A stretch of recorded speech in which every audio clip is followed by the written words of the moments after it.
오늘은 바다에서라고 하는 제목으로 같이 본문 말씀을 통하여 하나님의 은혜를 누리고자 합니다.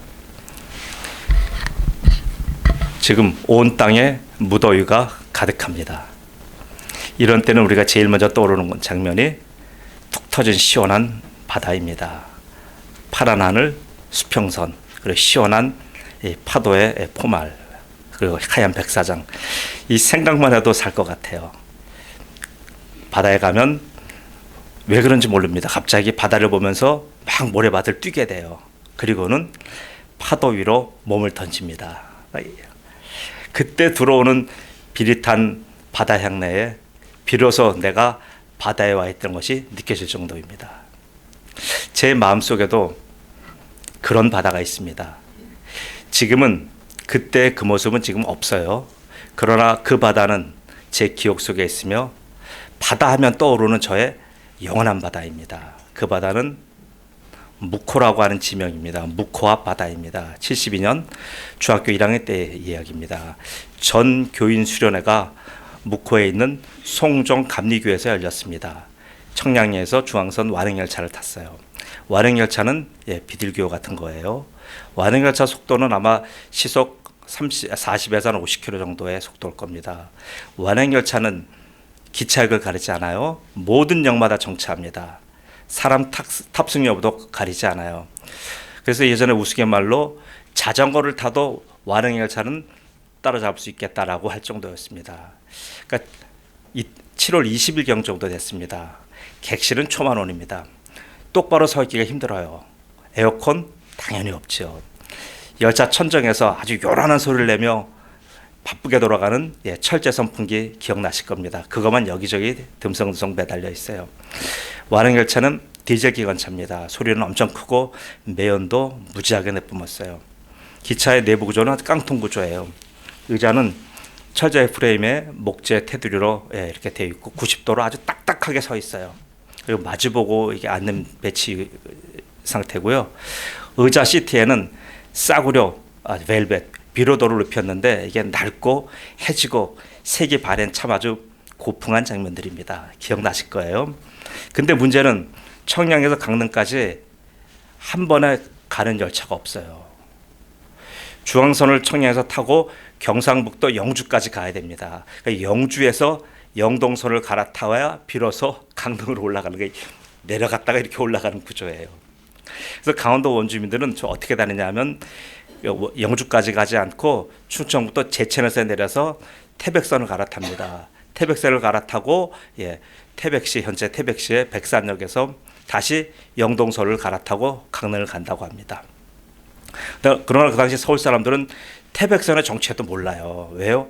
이게 서울과 직접적으로 연관되는 선이면 서울 사람들이 잘 알지만 뭐 경전선이라든가 태백선이라든가 이런 선은 몰라요. 태백선은 강원도 탄광촌에 석탄을 수송하기 위한 그런 레일입니다. 후에 제가 강릉을 가기 위해서 홀로 제천에서 태백선을 탄 적이 한번 있었어요. 여러분 기억나실지 모르겠습니다. 도계라고 하는 강원도의 그 아주 석탄 산지에서 통리까지 아주 고산지대예요. 거기에는 한국에 하나밖에 없는 아주 특별한 열차가 있었어요. 제가 여러분에게 추억 여행을 지금 시켜드리는 겁니다. 하나밖에 없는 스위치백 라고 하는 열차가 있는 구간이에요. 지금 사라졌지만 잊혀지지 않는 곳이에요. 강원도의 험산 줄령을 넘기 위해서 기차가 어떻게 가냐면 지그재그로 가는 거예요. 올라갔다 또 뒤로 갔다 막 이렇게 하면서 산을 넘어갑니다. 놀이동산에 청량열차보다도 짜릿했던 기억이 있습니다. 후에 제가 젊어서 스위스의 그 알프스에 가봤더니 인터라켄에서 출발하여 융프라우 요후까지 올라가는 그 산악열차가 바로 그런 구조더라고요. 그런 운행 방법을 스위치 시스템이라고 합니다. 그런 구간을 스위치백 구간이라고 합니다. 강릉까지는 그렇게 해서 완행열차가 좋게 한 5시간 걸린 것 같아요. 몸은 굉장히 힘들었어요. 그렇지만 마음 상태는 아주 하이텐션 상태예요. 강릉에서 시외버스를 타고 묵호에 도착합니다. 묵호에서 송정감리교회까지는 도보로 가요. 그리고 갔더니 굉장히 목가적인 아름다운 교회 모습이 보이면서 고생은 끝났습니다. 드디어 이튿날 바라던 바다로 나갔습니다. 묵호의 시골길은 왜 그렇게 아름답던지요. 하늘은 높고 푸르고 청명회가 이루 말할 데 없었습니다. 얼기석이 형성된 어촌의 민가는 왜 그렇게 신선하든지요. 꽤 걸어 나갔습니다. 걸어 나가니 바다가 보입니다. 근데 바다 입구에는 한 하천이 있어요. 이 하천을 반드시 건너야만 백사장으로 들어가는 구조입니다. 후에 보니까 이 하천은 그 무릉계곡에서 내려오는 전천이라고 하는 하천 이름을 갖고 있어요. 얼마나 청정수인지 몰랐습니다. 지금은 아니에요. 제가 항상 놀던 중랑천과는 비교도 할 수 없는 아주 맑은 데였습니다. 전천 앞에 모든 이제 짐을 거기다 풀어놓고 바다로 들어가요. 당시 구조가 반드시 내를 건너서 바다에 들어갑니다. 근데 이 내의 깊이가 제 키보다도 높은 거예요. 그러니까 들어갈 길이 없잖아요. 그런데 어른들과 청년부원들 또 고등부 형들은 술술 잘 들어가요. 그러니까 저도 얼떨결에 들어가서요. 중랑천에서 놀던 개헤엄 수준으로 여기를 건너 들어갔습니다. 들어가니까 바다가 너무 멋집니다. 그 바다는 그 유명한 여러분 이제 보실 거예요. 애국가의 배경으로 쓰이는 추암 바닷가예요. 강원도 추암 해변이에요. 참 멋있습니다. 이 백사장을 왜 멋지냐면 백사장 길이도 멋있지만 백사장 그 면에서 2km, 3km를 바닷속으로 걸어 들어가도 배꼽 이상을 내려가질 않아요. 얼마나 놀기가 좋습니까? 이 바다에서 이렇게 놀면서 북단을 보니까 쌍용야외 공장이 보였고요. 그 옆으로는 이제 부두를 만든다고 거기다 막 이제 들어가지 못하게 이렇게 붉은 줄을 쳐놨던 것이 기억이 납니다. 자, 그 후에 거기가 이제 북평항이었어요. 자, 제가 왜 이렇게 오늘 도입이 길었냐면요. 오늘 본문의 배경이 바다이기 때문에 그래요.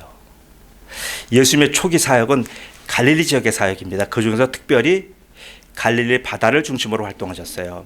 갈릴리 바다 이곳저곳을 다니시면서 복음을 전파하셨어요. 그러나 예수님이 바다 안으로 직접 들어가시는 경우는 그렇게 많지 않았습니다. 근데 오늘 예수님은 한 뱃사람의 배를 빌려 타고서 직접 바다로 들어가신 거예요. 그러나 그것이 어업이나 체험의 목적은 아니었습니다.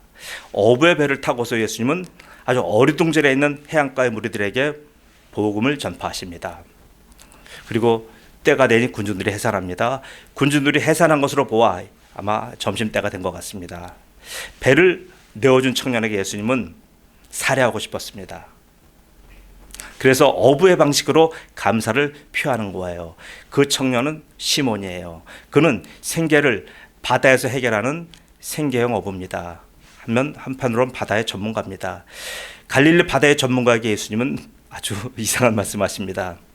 근데 그 말씀은 당부나 권면이 아니에요. 명령이에요.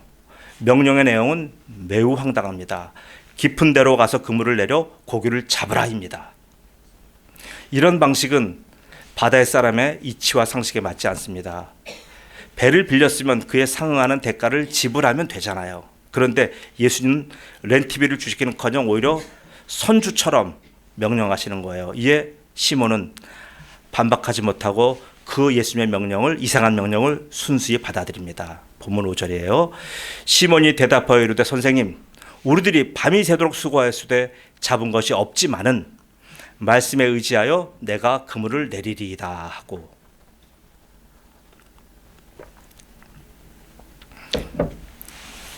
내일의 출항을 위해서 가지런히 어구도 준비해 놓고 정리해 놓군 그런 상황이었어요.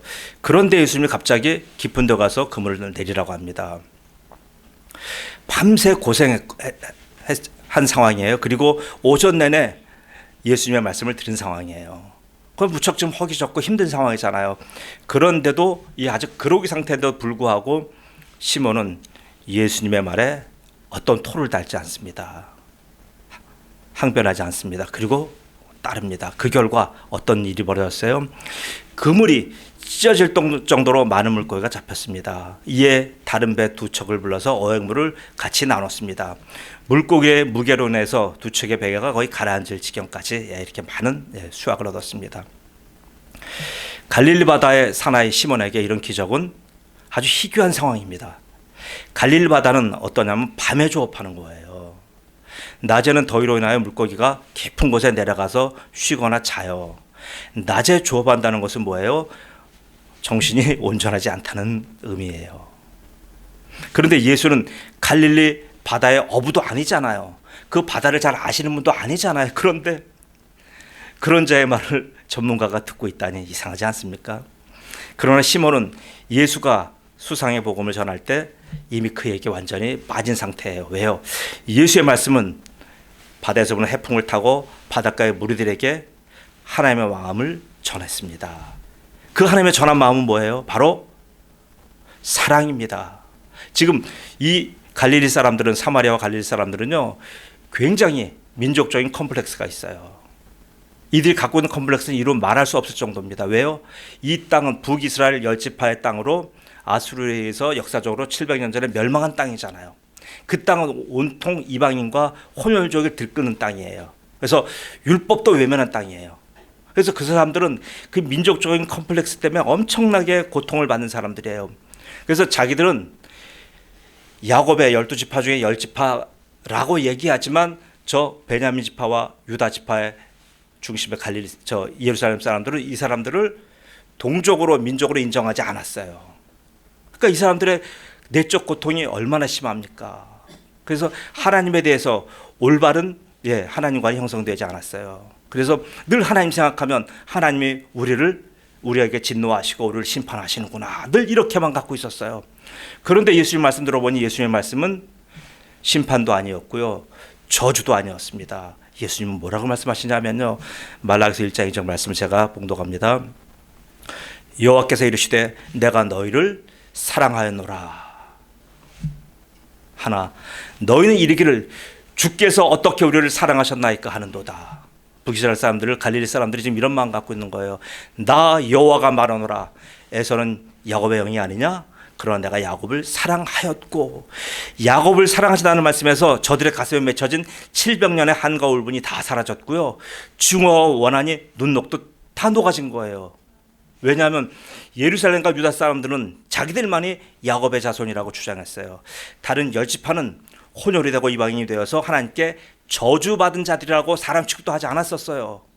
이방인보다도 갈릴리 사마리아 사람들을 예루살렘 사람들이 더 미워했어요. 이런 취급받다가 예수님으로 인하여 하나님의 그 사랑을 전달받고 보니 갈릴리 사람들이 난리가 난 거예요.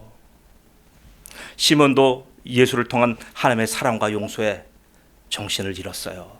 그래서 예수께서 어떤 말씀을 하시더라도 그대로 따를 수밖에 없는 심리 상태가 된 겁니다. 시몬은 그의 어부생애에서 처음 본 그런 광경에 놀랐어요. 자연궤도 움직이시는 저분은 도대체 누구란 말인가? 보이지 않는 저 세상까지도 통제하시는 저분은 도대체 누구란 말인가? 시몬의 생각이 여기에 미치자 그는 배웠던, 구약에서 계시됐던 그 메시아가 생각나는 거예요. 다니엘서 7장 13절 14절이에요. 거기에 보면 인자 얘기가 나와요. 그 인자가 바로 저분이구나라고 하는 결론을 얻은 거예요. 내가 또 밤 한 환상 중에 보니 인자 같은 이가 하늘 구름을 타고 옛적부터 항상 계신 이에게 나아가 그 앞으로 인도되매 그에게 권세와 영광과 나라를 주고 모든 백성과 나라들과 다른 언어를 말하는 모든 자들이 그를 섬기게 하였으니 그의 권세는 소멸되지 아니하는 영원한 권세요 그의 나라는 멸망하지 아니할 것이라. 메시아에 대한 예언입니다. 그 말씀이 시몬을 사로잡은 거예요. 그렇죠. 시몬은 그 말씀에 사로잡혀 다음과 같이 고백하며 예수님의 발 아래 무릎을 꿇습니다. 본문 8절이에요. 시몬 베드로가 이를 보고 예수의 무릎 아래 엎드려 이르되 주여 나를 떠나소서 나는 죄인으로소이다 하니. 갈릴리 바다에 함장 같은 시몬이 저렇게 무릎을 꿇자 그 바다에 소속된 어촌계 사람들은 다 어안이 벙벙한 거예요. 그 잡힌 어획골을 확인하고서 다들 입이 막혀요. 특별히 시몬을 고용한 선주 겸 동업자인 야고보와 요한, 그의 아버지 세베대, 그 모든 일가들은 이 사실 앞에서 어쩔 줄을 몰라 하는 거예요. 왜요? 시몬이 저런 자가 아니잖아요. 이 바다에서, 이 구역은 시몬의 구역이에요. 이 바닥에서 저를 당할 자는 아무도 없었습니다. 저는 갈릴리 바다 이 링의 지배자입니다. 이 바다에 관한 저 시몬을 능가할 자는 아무도 없었어요. 그의 강함과 기술, 그리고 경험과 기술, 담력과 완력에서 시몬을 당할 자 아무도 없었어요. 그래서 누구라도 시몬을 고용하고 싶어 했습니다. 시몬은 누구에게도 무릎 꿇어본 적이 없는 상남자입니다. 그런 사나이 시몬이 한 청년 랍비에게 오늘 머리를 조아리고 무릎을 꿇었습니다. 마치 왕 앞에 끌려간 반역자처럼 시몬은 예수를 배려하며 그가 하신 말씀에 꼼짝도 못하고 있는 거예요. 자, 이는 시몬뿐만이 아닙니다. 야고보와 요한도 덩달아 시몬과 같이 예수님 앞에서 온몸이 얼음장이 되었습니다. 그 광경이 보면 10절 11절이에요. 세베대의 아들로서 시몬의 동업자인 야고보와 요한도 놀랐습니다. 예수께서 시몬에게 이르시되 무서워하지 말라. 이제 후로는 내가 사람을 취하리니 하시니 그들이 베드로를 육지에 대고 모든 것을 버려두고 예수를 따르니라. 이는 갈릴리 바닷가 어느 한 작은 장소에 있었던 한 광경입니다. 예루살렘과 유다 또 헬라와 로마는 이 갈릴리 바닷가의 작은 한 동네에서 일어난 이 해프닝을 전혀 의식하지 못했습니다. 이 작은 사건이 후에 가져올 파장과 우주적 대변혁을 아는 사람은 그 당시 아무도 없었어요. 이걸 뭐라고 표현하냐면 나비 효과입니다. 갈릴리 바닷가에서 한 나비의 날개처럼 미세한 변화와 작은 차이의 사소한 사건이 어느 누구도 예측하지 못한 엄청난 결과와 파장으로 이어진 겁니다. 남북 20km, 동서 8km 내지 10km 정도의 거대한 내륙 바다가 갈릴리 해변입니다. 갈릴리 바다입니다. 그리고 갈릴리 바다는 해수면 바다도 마이너스 200m입니다. 낮습니다. 그곳의 한 해변에서 어느 날 일어난 이 사건은 노아의 방주가 지상에서 떠나서 바다에 했던 사건 같이 엄청난 사건이 된 거예요. 보세요. 우리가 역사적으로 보면 가나안 땅은 바다가 중심되는 땅이 절대로 아니에요. 예루살렘 중심입니다. 모세 이후 모든 무게의 중심이 예루살렘으로 집결되어 있었어요. 남북 분열왕국 시대에 북이스라엘 수도 사마리아가 열지파의 중심 역할을 잠시 감당하기도 했습니다. 그러나 그 기간은 210년 정도예요. 정통성을 인정받지 못한 채 역사에서 완전히 사라졌습니다. 그래서 가나안하면 중심지가 어디라고요? 예루살렘입니다. 그러나 예수는 예루살렘으로 오시지 않았습니다. 예수님은 갈릴리 중심으로 그의 사역을 시작하셨어요. 그리고 유다로 가셨고 끝내는 예루살렘에서 모든 사역을 마치신 거예요. 보세요. 갈릴리 사역의 중심에는 갈릴리 바다가 있습니다. 예수님은 갈릴리 바다 출신들을 찾아다니면서 그들을 부르셨고 그들을 후대하셨어요. 갈릴리 사역은 가나안 지역은 뭐예요? 가나안은 농사의 땅, 목양의 땅이에요. 바다 어업과는 거리가 먼 땅이란 말이에요. 그러나 예수님은 보세요. 예수님이 12제자 보세요. 농사꾼 한 명도 없어요. 목자 한 명도 없어요. 희한하지 않습니까? 왜 12제자를 불렀는데 그렇게 예수님이 많이 말씀하신 목자가 없고 왜 농사꾼이 없습니까? 또 예루살렘의 중심 그 산헤드린이라고 하는 그 아주 학자들이 모여있는 그곳에서 지식인도 부르지 않았습니다. 12제자 중에는 갈릴리 바다 출신들이 제일 많아요. 갈릴리 바닷가 어부들의 촌락인 베세다라는 지역이 있어요. 거기에 누가 베드로, 안드레, 야고보, 요한이 다 베세다 출신이에요. 또 갈릴리 북단의 아주 그 중심 도시 가버나움엔 어부는 아니지만 마태가 있었고요. 빌립과 바돌로메는 그 인근의 갈릴리 가나 출신이에요. 자 보세요. 왜 예수님은 바다 사람을 부르셨습니까? 그 이유를 몇 가지를 통해서 알아보고 오늘 말씀을 마치겠습니다.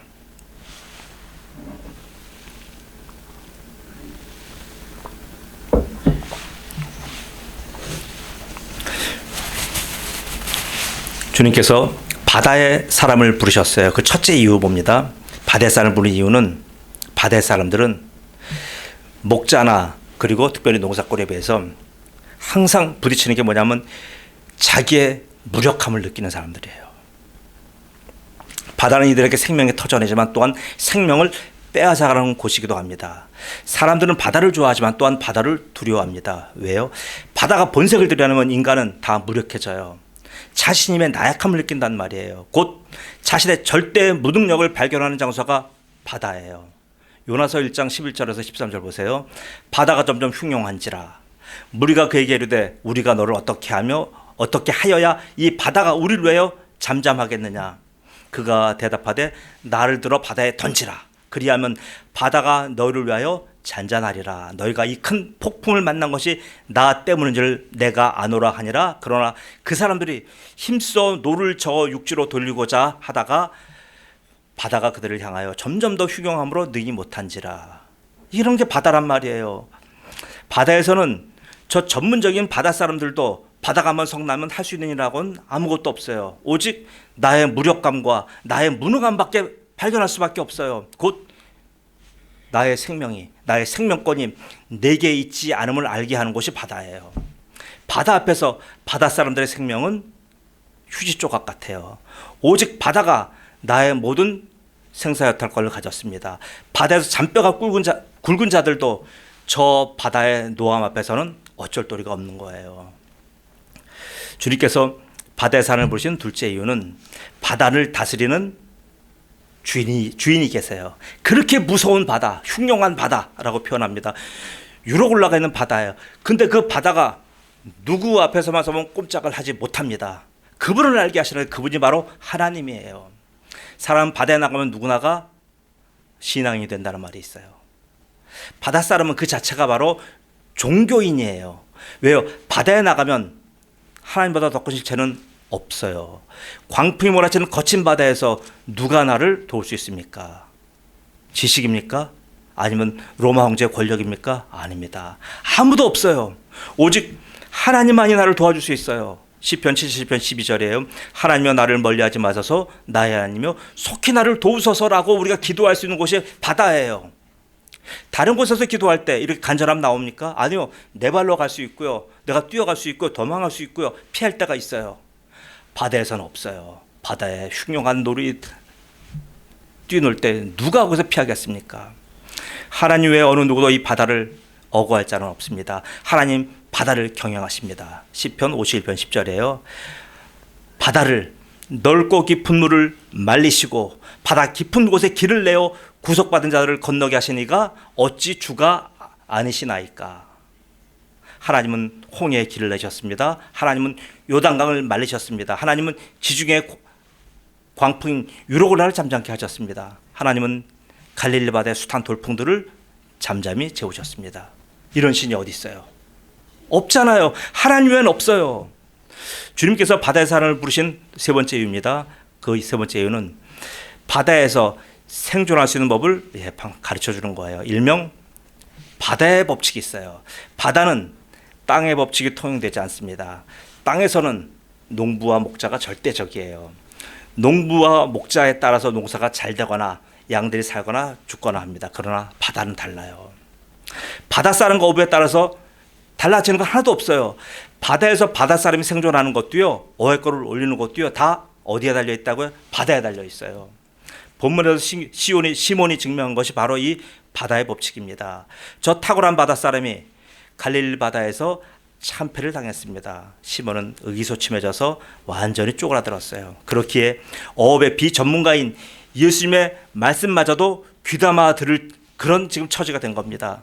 이는 평상시에 시몬 같으면 도저히 있을 수 없는 일이에요.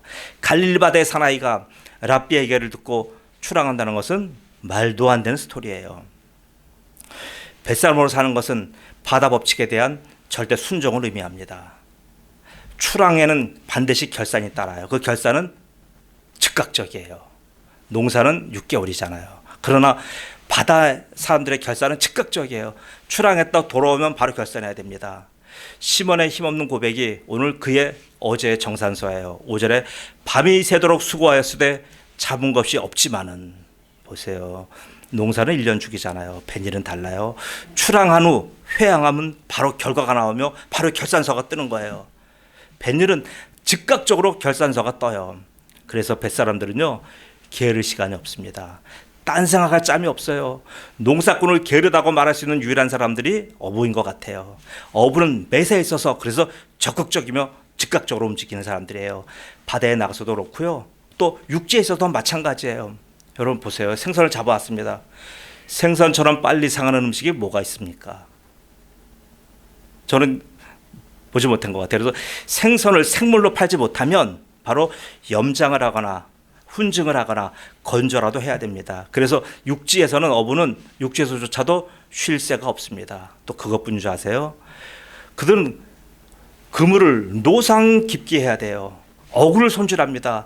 배 손상된 부분을 늘 수리해요. 뱃사람의 일은 끝이 없습니다. 어획고가 있으나 없으나 배에 관한 일은 쉼 없이 해야 됩니다. 그런데 문제는 수입이 없는데도 일은 산더미같이 많고 한숨은 집채같이 큽니다. 시몬은 처자식을 부양하는 사람이에요. 그런데 수입이 하나도 없어요. 속이 타들어가잖아요. 바닷사람은 정말 독특한 직업이에요. 생존을 위해서 생명을 바치는 직업입니다. 이런 직업 많지 않잖아요. 내가 이 직업 때문에 생명 바칩니까? 그런 직업은 특별한 사람 없어요. 군인이나 그다음에 그 소방대원이나 이런 분 외에 없어요. 생존을 위해서 생명을 바치는 직업이에요. 이런 직업은 정말 존경받아야 되며 존중받아야 됩니다. 그러나 현실은 그렇지 않아요. 천대받는 직업군 중에 하나일 뿐입니다. 왜요? 썩은 비린내가 나잖아요. 이 썩은 비린내는 아무리 씻어도 사라지지 않습니다. 바다는 어떤 눈속임과 요령도 허락하지 않아요. 땀과 노력의 어떤 것도 바다를 감동시키지 못합니다. 사랑하는 은혜백교회 성도 여러분, 여러분의 삶은 어떠십니까? 나는 바다 사람이 아니라서 다행이라고 생각하십니까? 예수님은 그러나 역설적으로 저 위험하고 흔들리는 사람들, 그들을 부르셨어요. 자신의 무능함과 무력감에서 괴로워하는 그런 사람들 부르신 거예요. 그 바다는 풍랑과 광풍이 아닌 하나님이 다스리는 곳임을 고백하는 자들을 부르신 거예요. 또한 항상 즉각적이고 원초적으로 움직여야만 간신히 먹고 사는 그런 자들을 부르셨어요. 여유 있는 사람들 부르지 않으신 거예요. 우리는 흔히 그런 말 하잖아요. 이번만 잘 되면 제가 그때부터 이제 예수님을 잘 믿을게요 하죠. 주님이 뱃사람을 사용하여 그의 나라를 확장하신 까닭이 바로 이런 거예요. 복음은 긴급합니다. 복음이 긴급한 까닭은 복음을 받아들이는 자들의 수명이 제한적이기 때문에 그래요. 그래서 복음은 시급하게 전파돼야 됩니다. 빨리 이 복음을 팔지 않으면 생선같이 상합니다. 복음은 원색적입니다. 복음은 설명이 필요 없어요. 복음은 선포입니다. 생명은 사느냐 죽느냐의 문제입니다. 생명을 다루는 일은 생명에 관한 설명보다도 생명을 살려내는 행동이에요. 바다 일도 마찬가지잖아요. 사느냐 죽느냐의 문제입니다. 그래서 뱃사람은 설명하지 않아요. 행동합니다. 행동하는 복음은 행동하는 사람을 필요로 하는 거예요. 그래서 뱃사람이에요. 내가 가진 복음을 빨리 전하지 않으면 그 복음은 내가 잡은 생선같이 썩습니다. 정체된 복음은 반드시 상합니다. 복음은 흐르는 생수처럼 계속 흘러나가야 됩니다. 153마리의 생선을 나 혼자 다 먹을 수 없어요. 그 생선 상하기 전에 빨리 나누십시오. 선물 구입보다 우리가 알잖아요. 나누기가 더 힘들어요. 아무리 건조하고 염장하고 훈증한다 할지라도 나 혼자 다 먹지 못해요. 사랑하는 성도 여러분, 복음은 받는 것보다 나누기가 더 힘든 거예요. 그러므로 나누려고 한다면 원색적인 행동이 필요해요. 시몬과 저 바다의 사람들 여기에 딱 맞는 사람들입니다. 고린도후서 2장 16절이에요.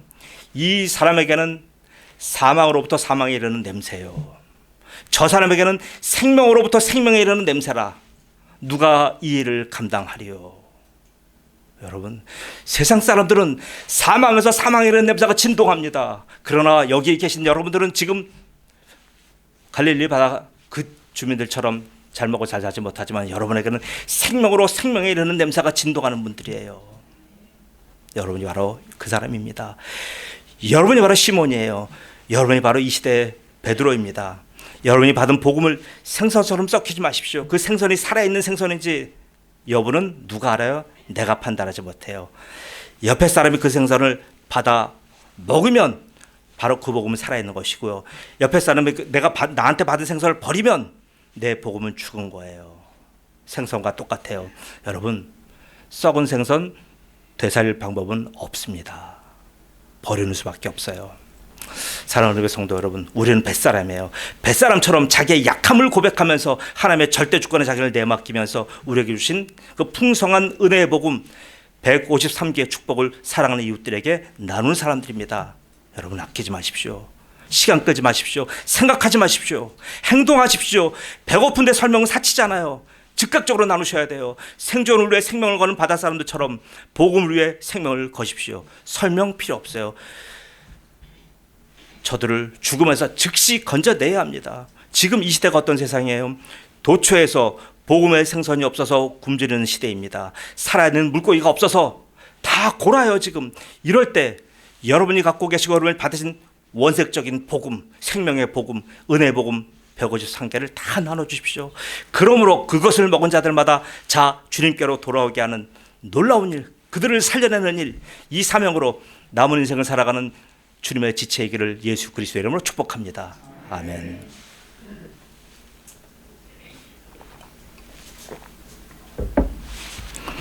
살아계신 아버지 하나님 은혜 감사합니다. 아버지 하나님, 늘 궁금했습니다.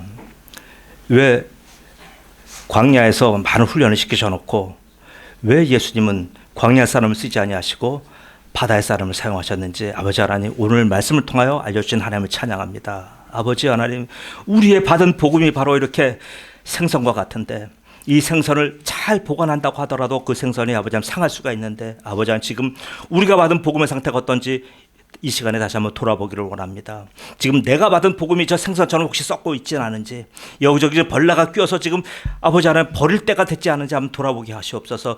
이 생선이 아버지 상했는지 안 했는지 여부는 아버지 하나님 우리가 받은 이 복음을 가지고 바로 나누고 옆 사람에게 살려주며 우리에게 이 복음을 필요하는 분들에게 다가가서 이 복음의 전달자가 되는 놀라운 주의 성도들의 사명을 다 감당하도록 축복하시옵소서. 그래서 우리의 남은 인생이 이렇게 전부 다 하나님 앞에 귀한 사명의 사람으로 쓰임받고 하나님께 가도록 축복하여 주옵소서. 감사하며 예수님의 이름으로 기도드리옵나이다. 아멘.